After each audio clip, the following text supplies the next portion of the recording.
स्मरण भक्ति के आचार्य हुए श्री प्रहलाद जी महाराज। उन्हीं प्रहलाद जी महाराज का चरित्र भागवत जी में आया।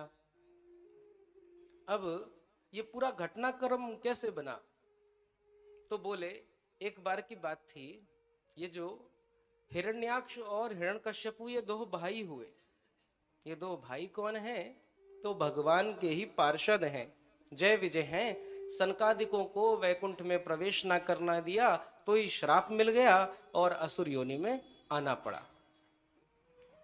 तो जब इनका जन्म हुआ तो इन्होंने पूरे आकाश मंडल में एकदम ऐसी रोशनी फैली, ऐसा तेज फैला कि सूर्य भी फीका पड़ने लग गया महाराज, और एकदम पर्वताकार हो गए ये लोग। और उसके बाद देवताओं के ऊपर आक्रमण करा, तीनों लोकों में त्राही त्राही होने लग गई। इस पृथ्वी को लिया हिरण्याक्ष ने और इसको रसातल में छिपा दिया। सोई वाराह भगवान का अवतार हुआ। बोलो वाराह भगवान की जय हो। श्री वाराह भगवान का अवतार हुआ। वाराह भगवान ने महाराज बढ़िया युद्ध करो, और उसके बाद में ये हिरण्याक्ष को मुंह की खानी पड़ी। इसका कल्याण हो गया। बोलो भक्तवत्सल भगवान की जय हो। ठाकुर जी ने फिर उसके बाद पृथ्वी को, जहां पर हम लोग रह रहे हैं, इसको स्थापित करा वाराह भगवान ने। अब इसके उपरांत इसका एक और भाई था, उसका नाम हिरण्यकश्यपु था। वो बड़ा ही क्रोधित हो गया, कहने लगा नारायण अपने आप को भगवान कहते हैं, अपने आप का परिचय भगवान बताते हैं और पक्षपात करते हैं। ये पक्षपात करना कोई उचित बात नहीं है भैया। देवताओं का ही हर बार पक्ष क्यों नहीं लेना, दैत्यों का क्यों नहीं लेते हो? ऐसा उसके मन में आ गया। उसने अंततः मन में निष्कर्ष ये निकाला, नारायण भगवान ही नहीं है, ये तो कोई देव है। और सोचा कि मैं तपस्या कर लूंगा, ब्रह्मा जी की प्रसन्न कर लूंगा, तो इतना शक्तिशाली हो जाऊंगा, इतना तेजस्वी हो जाऊंगा कि नारायण को भी विजय कर लूंगा। इस मंशा से ये तपस्या के लिए निकला महाराज। स्वर्ग में देवताओं की ने हालत खराब हो गई कि ये तपस्या करने जा रहा है, वैसे ही इतना बलशाली और बलशाली हो जाएगा। तो बृहस्पति जी के हाथ पैर जोड़े, बृहस्पति जी तोते के रूप में गए, और बृहस्पति जी जानते थे नारायण से कितना चिढ़ता है, तो तोते के रूप में बृहस्पति जी ने नारायण बोल दिया। तो ये जा तो रहा था तपस्या करने, पर मार्ग में वापस लौट आया। किसी ने प्रश्न नहीं करा, पर इनकी पत्नी कयाधु जी ने प्रश्न करा कि क्या हुआ स्वामी, आप वापस कैसे आ गए? सोई इन्होंने उत्तर दिया कि एक तोता आया और उसने नारायण बोला महाराज। अब ऐसी घटना, कयाधु जी तो भक्त स्वभाव की थी ही, उनको लगा ये नारायण नाम लेने वाला नहीं है, एक बार मौका मिल गया, इससे नारायण नाम का संकीर्तन ही करा डालते। महाराज बार बार पूछे कौन मिला था, कौन आया था, वो बार बार उत्तर दे नारायण नाम बोलने वाला तोता मिला था। बोले कैसे रंग का तोता था? हरे रंग का तोता था। बोले क्या बोल रहा था? नारायण बोल रहा था। ऐसे करते करते पूरी रात्रि नारायण का स्मरण इसको कराया, और उसी दिवस की घटना है, श्री प्रहलाद जी का गर्भाधान हुआ महाराज। उसके उपरांत ये तपस्या को निकल गया। अब ये तपस्या को गया, इधर इंद्र को पता चला कि इसका एक पुत्र हो गया है। सोचा अगर बाप इतना दुष्ट है, बेटा कितना बड़ा होगा, भाई बाप से तो बड़ा ही निकलेगा। इंद्र ने सोचा कि भैया ये क्या कहते हैं, घाव बड़ा हो उससे पहले ही मिटा दो। तो इसीलिए कयाधु जी का अपहरण करने के लिए इंद्र पहुंच गए, कयाधु जी का अपहरण करके ले आए। सोई रास्ते में नारद जी मिल गए। नारद जी कहने लगे ये कौन सी दुष्टता का तुम कार्य कर रहे हो, देव होकर ऐसा कार्य करते हो, एक सती स्त्री का हरण करते हो, वो भी गर्भवती है। इंद्र बोले महाराज अब मैं आपको क्या बताऊं, इसके अभी अभी गर्भ है, अब ये हिरण्य कश्यपु इतना भयंकर है तो इसका पुत्र कितना भयंकर होगा, इसीलिए सोच रहा हूं अभी इसको निपटा दूंगा, ना रहेगा बांस ना बजेगी बांसुरी। महाराज यूं ही इसी मति से ये चल पड़ा। अब इसके उपरांत नारद जी बोले कि सुनो इंद्र, अगर तुम कितने भी प्रयास कर लो, तुम इसके गर्भ में रह रहे उस बालक का तुम बाल भी बांका नहीं कर सकते। इंद्र ने कहा ऐसा क्या है, ऐसी कौन सी माया है इसके पास में? बोले माया नहीं है, साक्षात मायापति का ये परम प्रिय भक्त है। इंद्र ने जैसे ही सुना महाराज, इंद्र के पैरों के नीचे से जमीन फिसल गई कि ये भक्त होगा। तुरंत कयाधु जी के चरण छुए, 3 परिक्रमा दी और महाराज जी चले गए। तब नारद जी कयाधु जी को ले आए अपने आश्रम में, और वहां पर कभी भागवत की चर्चा, कभी वेद की चर्चा, कभी भक्ति सूत्रों की चर्चा, इस प्रकार से खूब सारी दिव्य चर्चाएं होती। और उस सत्संग के काल में श्री प्रहलाद जी गर्भ में रहे। बालक को उस स्थिति में जब वो गर्भ में है तो सत्संग का आश्रय, उचित संग का आश्रय कराना अत्यंत आवश्यक है। जैसा कि देखा जाता है अभिमन्यु जी जब गर्भ में थे तभी उनको पूरा ज्ञान हो गया था कि चक्रव्यूह का भेदन कैसे करना है। तो बालक, और ये मेडिकल साइंस में भी है, इसको आप चेक कर लेना जहां से करना चाहो, कि सबसे पहली इंद्री जो बालक की बनती है वो नाक नहीं होती है, वो मुख नहीं होता है, वो कान होते हैं। बालक की सबसे पहली इंद्री कान होते हैं और बालक सुनना प्रारंभ करता है। श्री प्रहलाद जी ने श्री हरि का यश सुनना प्रारंभ कर दिया महाराज। इधर यहां पर हिरण्यकश्यपु की तपस्या पूरी हो गई महाराज। ब्रह्मा जी बोले कि वत्स नेत्र खोलो। इसने जैसे नेत्र खोले ब्रह्मा जी को देखा। तपस्या करते करते इसका शरीर हड्डियों का बन चुका था। ब्रह्मा जी ने अभिमंत्रित जल छिड़का, ये पुनः युवान हो गया। अब इसके उपरांत ब्रह्मा जी बोले वर मांगो।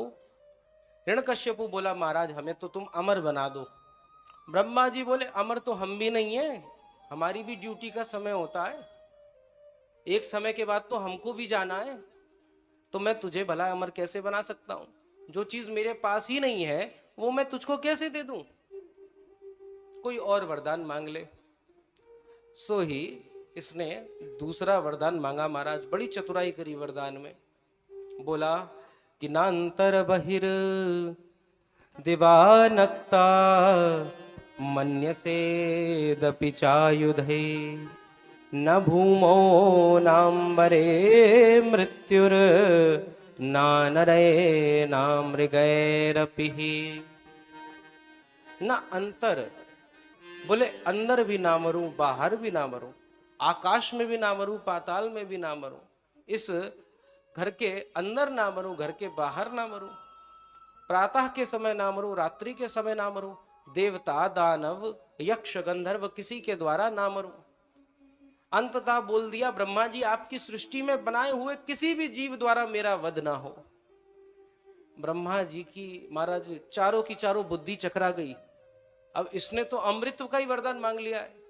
भैया पूरी सृष्टि ब्रह्मा जी की बनी है, पर ब्रह्मा जी वचन दे चुके थे। तो ब्रह्मा जी ने कहा एवमस्तु, परंतु भैया इस वरदान का गलत प्रयोग मत करना, उचित प्रयोग करना। एक से एक व्यक्ति होता है महाराज। अब ये कहां सुधरने वाला था, इसने उस वरदान का गलत प्रयोग करना चालू कर दिया। जाता लोगों को मारता, कहीं यज्ञ होते तो वहां पर पशुओं को मारकर डाल देता। संत ऋषि मुनियों की तो महाराज इसने एक एक की बुरी हालत कर दी थी। कोई यज्ञ नहीं कर पा रहा था, कोई भगवान का भजन नहीं कर पा रहा था, चारों तरफ हाहाकार मचा हुआ था। और इधर यहाँ पर इसके राज्य शासन में ही तभी भगवान के प्रिय भक्त प्रहलाद का जन्म हुआ। बोलो प्रहलाद महाराज की जय हो। श्री प्रहलाद महाराज का जन्म हुआ। प्रहलाद जी महाराज धीरे धीरे आयु बढ़ी तो उसके बाद गुरुकुल भेजना प्रारंभ कर दिया। अब गुरुकुलों में उन दिनों षण्णामर्क काम करते थे। शुक्राचार्य जी छुट्टी पे थे। उन्होंने कहा हम कार्य कर करके थक गए हैं, तो हमारा ये पुत्र है षण्णामर्क आपका गुरुकुल संभालेगा। तो षण्णामर्क गुरुकुल संभालते प्रहलाद जी को ले गए। प्रहलाद जी को ले गए, उसके बाद में गुरुकुल में कुछ समय तक रहे, पढ़ाई वगैरह करी जैसे हम सब बच्चे वगैरह करते हैं, और उसके बाद में पिताजी से मिलने के लिए वापस लेके आए। महाराज वापस लेकर आए तो कयाधु जी ने बड़ा सुंदर श्रृंगार करा, और उसके बाद में श्री प्रहलाद जी उस सभा सत्र में गए जहां पर हिरण्यकश्यपु बड़े सिंहासन पे बैठे थे। हिरण्यकश्यपु ने तुरंत प्रहलाद को अपनी गोदी में ले लिया और प्रेम से पूछने लग गए कि अरे तूने क्या सीखा, मुझे बता। तब श्री प्रहलाद जी उत्तर देते हैं कि तत्साधु मन्ये सुरवर्य देहिनाम सदा समुद्विग्न धियाम सद्ग्रहात्।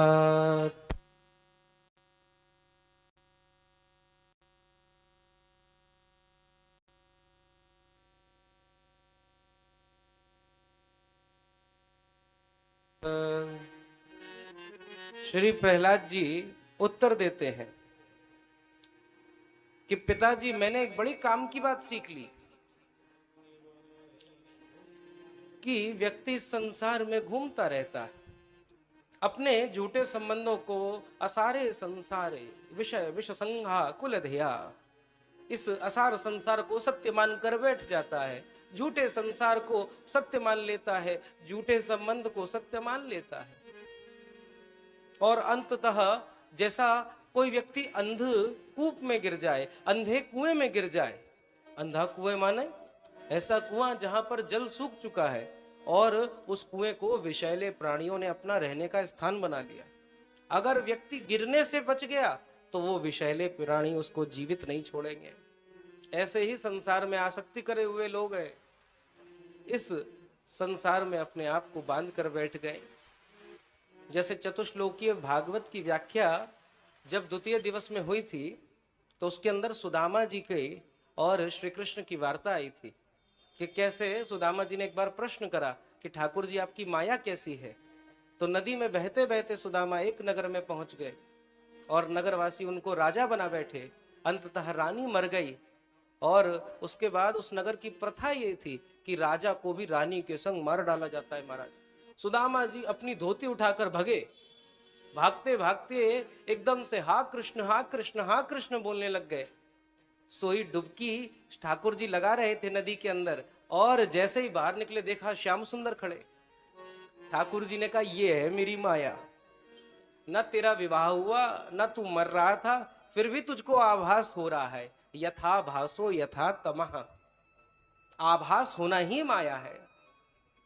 प्रभु का विस्मरण हो जाए और संसार का स्मरण हो जाए, ये माया का प्रभाव है महाराज। पर जो मायापति की शरण में आता है उसको प्रभु का स्मरण होता है और संसार का विस्मरण हो जाता है। ये बात बोली तो महाराज हिरण्यकश्यपु की तो भौएं तन गईं।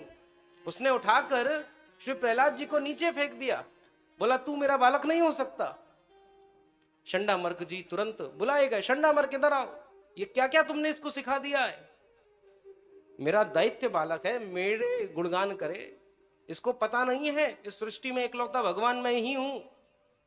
मेरा गुणगान छोड़कर ये उस हरि का गुणगान करता है, ये उस हरि की भक्ति करने को कह रहा है।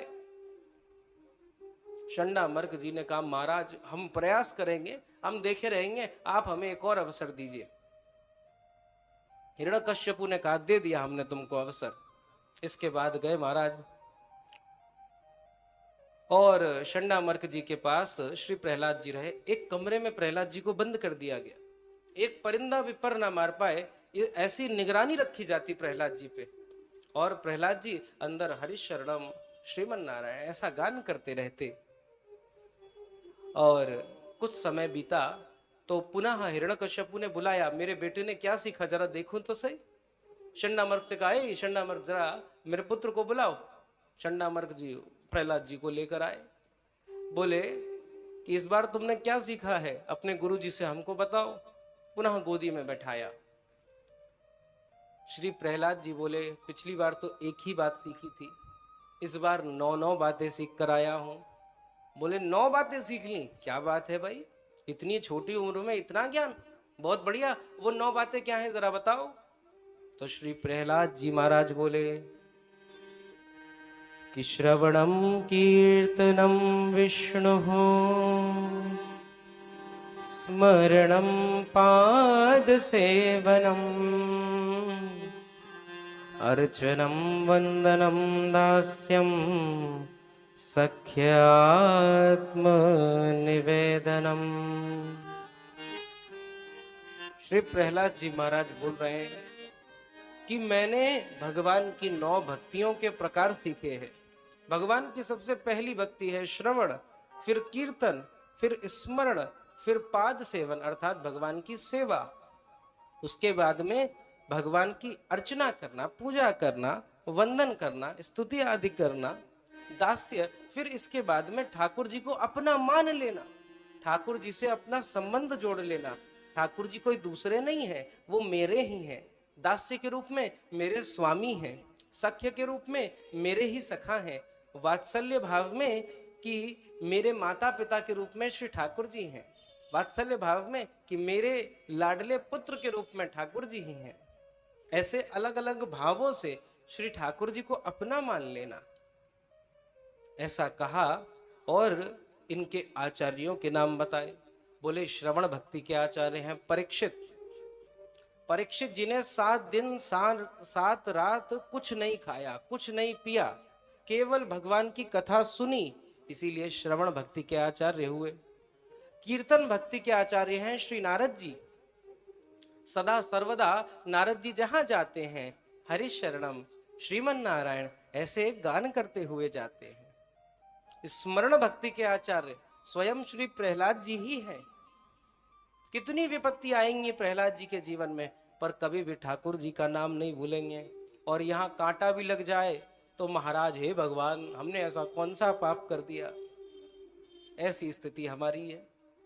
सदा सर्वदा अच्छा हो बुरा हो ठाकुर जी को स्मरण रहे। पाद सेवन, ठाकुर जी की सेवा कैसे हो, लक्ष्मी जी की तरह। लक्ष्मी जी ठाकुर जी के चरण चापती रहती हैं, ऐसे ही हम सदा सर्वदा ठाकुर जी की सेवा में रहें। हमारे दिन का जुड़ाव ये ना हो कि भैया हमें कारोबार में जाना है, हमें ये कार्य करना है। हमारा हृदय यूं लगने लग जाए कि अरे ठाकुर जी को भोग लगा कि नहीं लगा, ठाकुर जी की आरती हुई कि नहीं हुई। इसके उपरांत अर्चन और वंदन भक्ति के आचार्य पृथु और अक्रूर जी को बताया गया। दास्य भक्ति के आचार्य श्री बलवंत ज्ञानी नाम अग्रगण्यम श्री हनुमंत लाल जी ही हैं। जहां पर श्री ठाकुर जी को सेवा की आवश्यकता हुई, दास बनकर श्री रघुनाथ की कृपा से हनुमंत लाल हर चीज को कर लेते हैं महाराज। इसके उपरांत कहा गया ठाकुर जी की सख्य भक्ति। तो सखा कौन है ठाकुर जी के भैया, अर्जुन और उद्धव जी। ठाकुर जी के बड़े प्रिय सखा हैं, अर्जुन है, उद्धव है, सुदामा जी हैं। ऐसी सख्य भक्ति रखो। ठाकुर जी को अगर एक बार मित्र मान लिया कि भैया कन्हैया हमारे यार हैं, तो फिर कन्हैया ही निकालेंगे। फिर इस दुनिया में कहीं और आवश्यकता नहीं है यारी दोस्ती करने की, सबसे बढ़िया ठाकुर जी से ही दोस्ती कर ली जाए। और अंत में इन सब भक्तियों में प्रमुख आत्मनिवेदन कहा कि भैया आपने सारी भक्ति कर ली पर अपने आप को निवेदित नहीं करा। आत्मनिवेदन का मतलब है शरणागति। शरणागति का पद श्री हिताचार्य अपनी वाणी हितवाणी में लिखते हैं कि जोई जोई प्यारो करे सोई मोहे भावे, भावे मोहे जोई सोई सोई करे प्यारो। यही भाव का आगमन हो जाए कि जो वो कर रहे हैं उसी में मेरी रुचि है, मेरी इच्छा क्या है, जो भी वो कर रहे हैं वही मेरी इच्छा है। और महाराज जब आपकी इच्छा उनकी इच्छा हो जाएगी तो उनकी इच्छा भी आपकी इच्छा होगी। जब आप दोनों की इच्छाएं एक हो गई, ठाकुर जी और आपका मन एक हो गया, तो जैसा जैसा आपका मन करता है वैसे वैसे ठाकुर जी भी करेंगे महाराज। गोपियों के मन में आया कि भैया माखन की चोरी करें, तो श्री ठाकुर जी माखन की चोरी भी करेंगे। गोपियों के मन में आया रास रचें, तो ठाकुर जी रास भी रचेंगे। ठाकुर जी के अंदर इच्छाएं नहीं है, ठाकुर जी तो भक्त की इच्छाओं को स्वीकार करते हैं और अपनी इच्छाएं प्रकट करते हैं। एक बार प्रेम से बोलिए श्री वृंदावन बिहारी लाल की जय हो। जैसे ही महाराज ये कहा, अब तो महाराज पारा चढ़ गया हिरण्यकश्यपु का। उसने तुरंत शंडामर्क को बुलवाया तुमने ध्यान नहीं दिया इस पे? हमने कहा था इसको दैत्य विद्याएं सिखाओ, ये क्या क्या सीख रहा है ये? चंडामर्क ने हाथ जोड़ लिए, महाराज महाराज हमने तो इसका बड़ा ध्यान रखा, हमने पूछा भी कि भैया ये तू कहां से सीखता है? तो ये बोलता है मेरी मति ही ऐसी है, इसकी ऐसी ही मति है महाराज।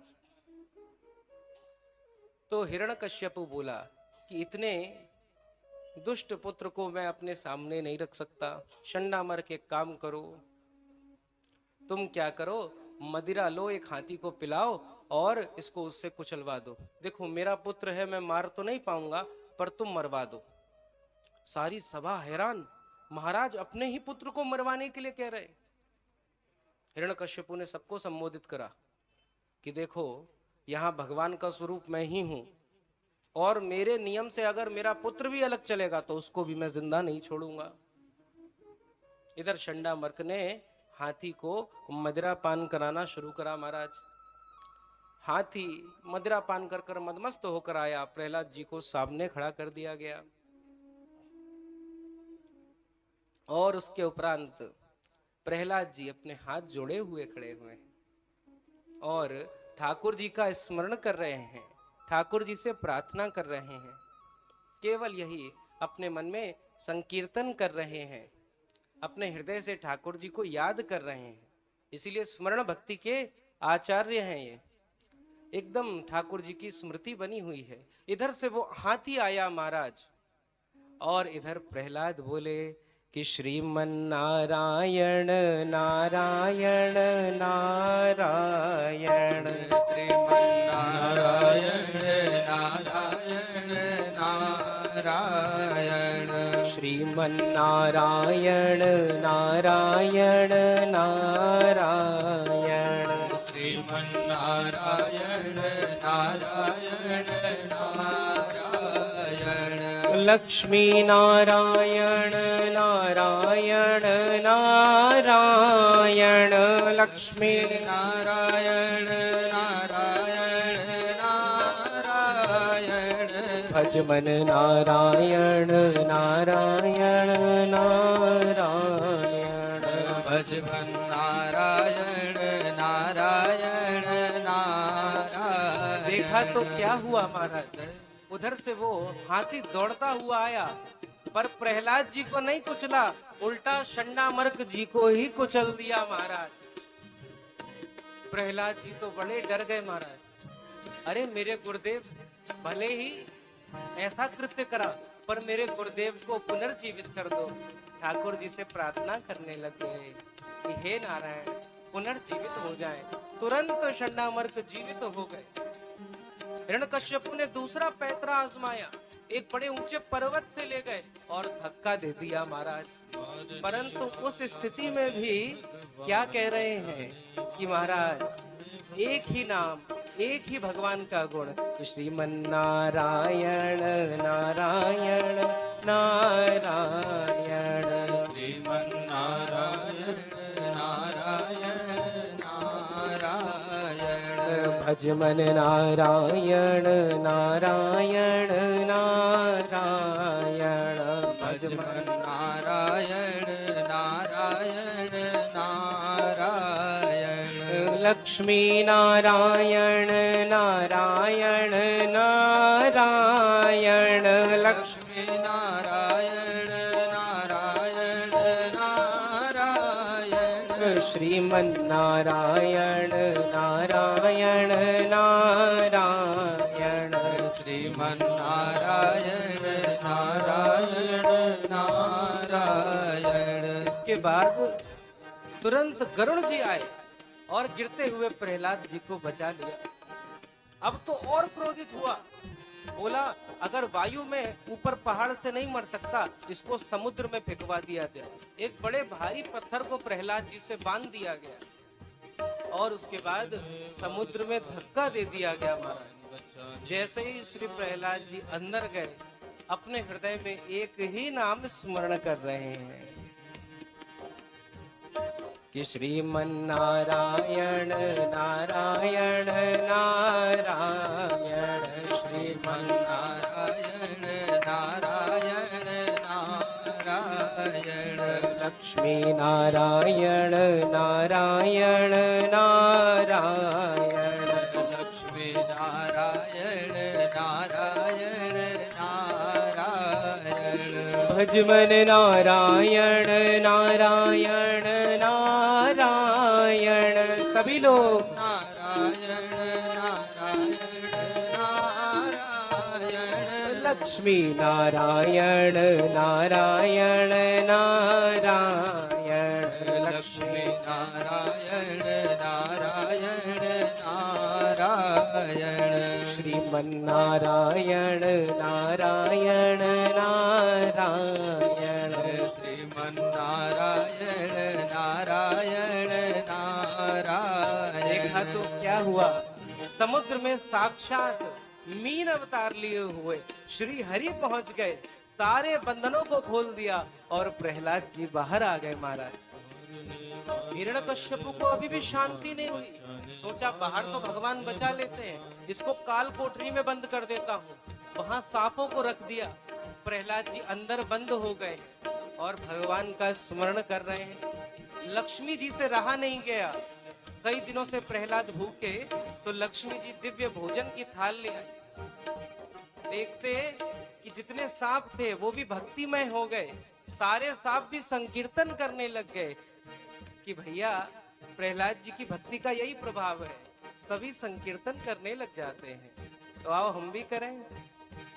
श्रीमन नारायण नारायण नारायण श्रीमन्नारायण नारायण नारायण भजमन नारायण नारायण नारायण भजमन नारायण नारायण नारायण लक्ष्मी नारायण नारायण नारायण लक्ष्मी नारायण नारायण नारायण लक्ष्मी नारायण नारायण नारायण लक्ष्मी नारायण नारायण नारायण भजमन नारायण नारायण नारायण भजमन नारायण नारायण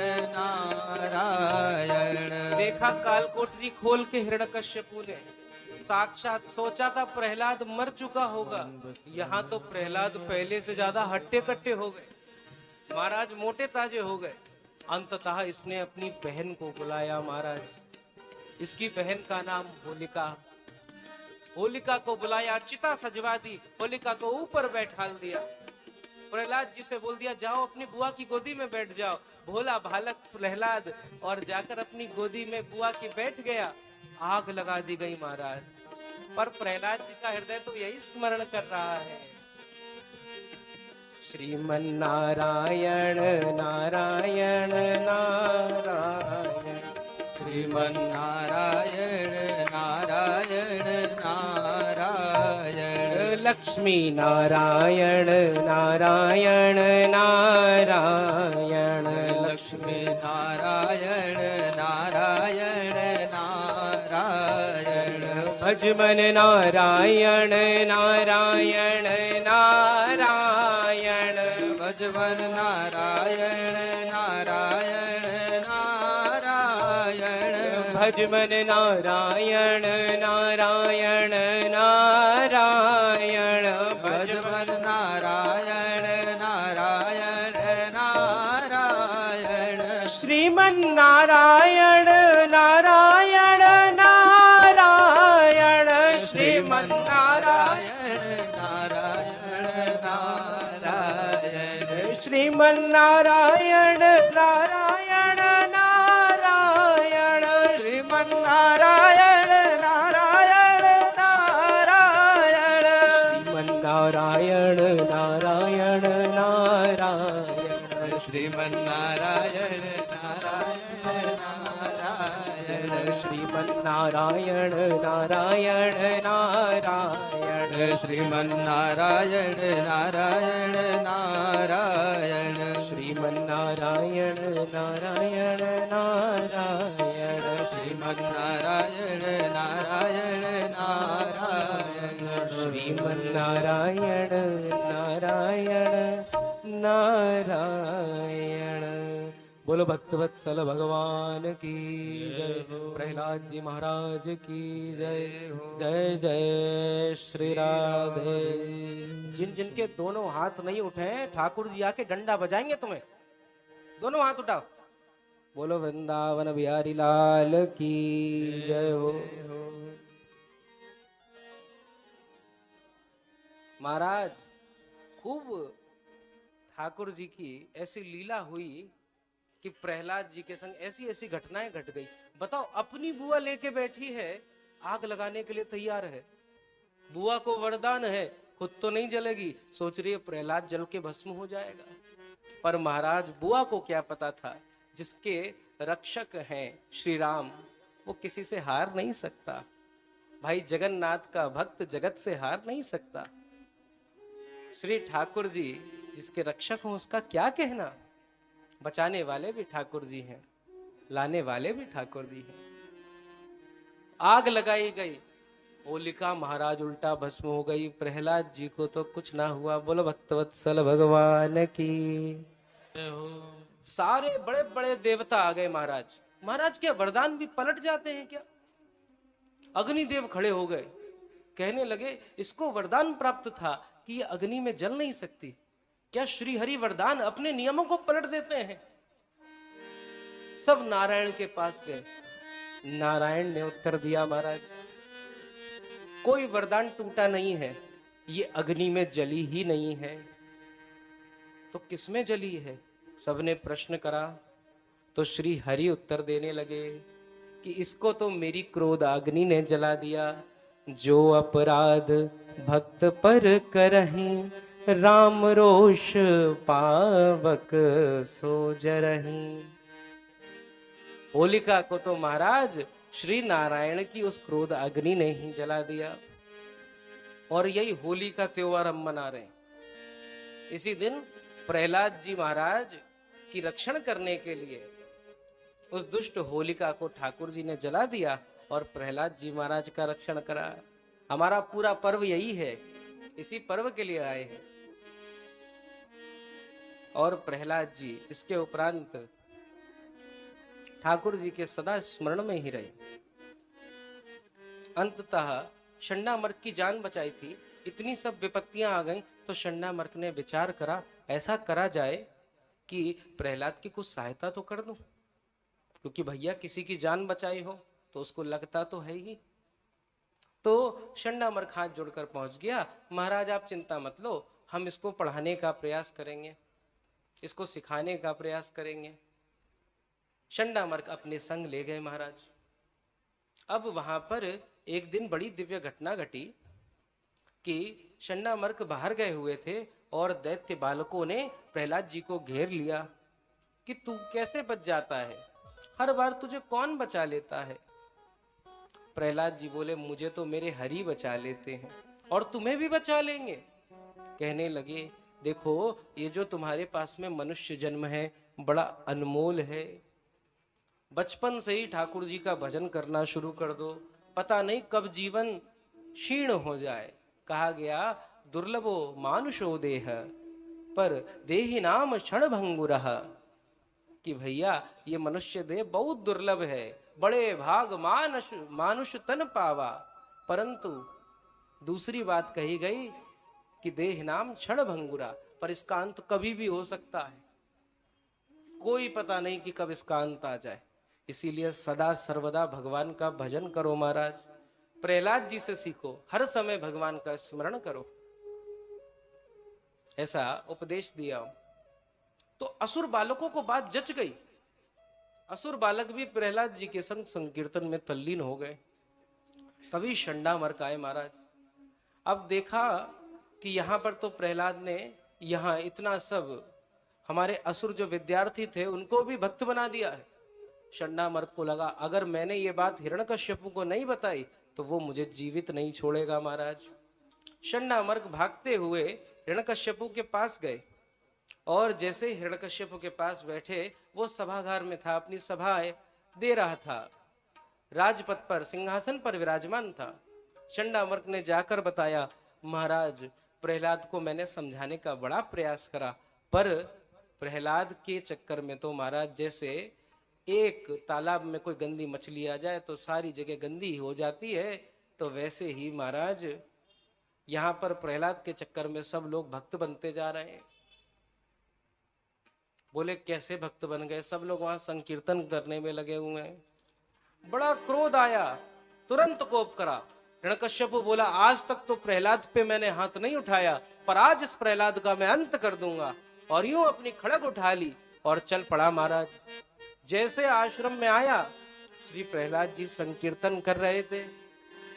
इसने बोला, हे दुर्विनीत मंदात्मन कुल भेद कराधमा, हे दुर्बुद्धि वाले, हे मूर्ख कुल के भेदी, तुझे पता नहीं है कि सबका भगवान मैं हूं? कहां है तेरा नारायण? हमें तो कहीं नहीं दिखता। और तुझे किसके बल पर तू ये सब करता है संकीर्तन वगैरह? मुझसे भय नहीं लगता?